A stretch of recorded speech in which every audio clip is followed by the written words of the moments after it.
Bien, jóvenes, vamos a ver ahora cómo se expresa la curva característica de un ventilador centrífugo, que es el que usualmente se usa en una instalación HVAC.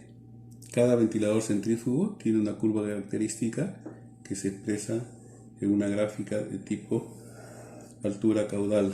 La altura total que nos da el ventilador usualmente se expresa en pulgadas de agua, ¿no? Y en el eje X podemos tener el caudal que se expresa en metros cúbicos por hora, ¿no? Para determinada altura que nos da el ventilador le corresponde un determinado caudal, y esto se expresa con la curva HQ, la famosa curva HQ, que es característica de un ventilador centrífugo que, por ejemplo, está girando a 1200 RPM, ¿no? Y que puede tener un diámetro de rodete X. Esta es la curva del ventilador, pero ¿qué caudal nos proporciona? Eso va a depender de la curva del sistema, y la curva del sistema se expresa de esta forma. Esta es la curva del sistema, y esta curva del sistema no es más que la sumatoria de todas las pérdidas de presión, ¿no? Puede haber un delta P1 que corresponde a los ductos, un delta P2 que corresponde a la caja de filtros, un delta P3 que corresponde a la rejilla de difusión, etc. ¿Qué sucede si la caída de presión aumenta porque el filtro se está llenando de polvo? Entonces aparece una segunda curva porque aumenta la pendiente, ¿no? Entonces ya deja de funcionar en el punto 1 y pasa al punto 2. Imagínense, en el punto 1 nos estaba dando un caudal de ¿cuánto? De 850 metros cúbicos por hora, que corresponden a una sala de clases que se había determinado usando la norma ASRAE 62.1, 850 metros cúbicos por hora, y esto equivalía a una caída de presión de 2.8 pulgadas de agua.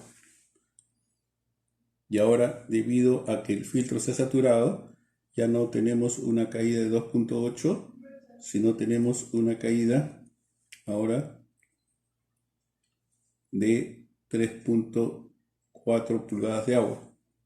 Y con 3.4 pulgadas de agua el caudal cayó a un punto Q2.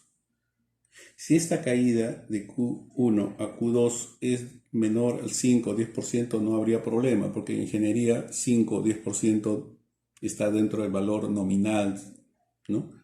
Sin embargo, si esta caída es más del 20-30%, entonces ahí sí yo debo volver el sistema a las condiciones de diseño, que es 850 metros cúbicos por hora.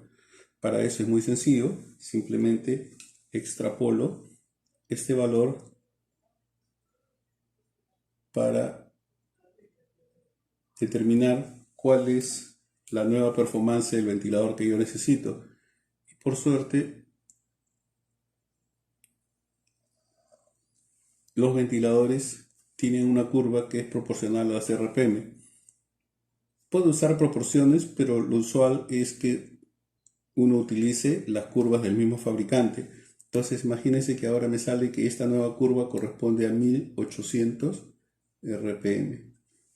Si yo quiero mantener este caudal con el filtro limpio o con el filtro sucio, yo debería estar siempre alrededor de 1800 RPM.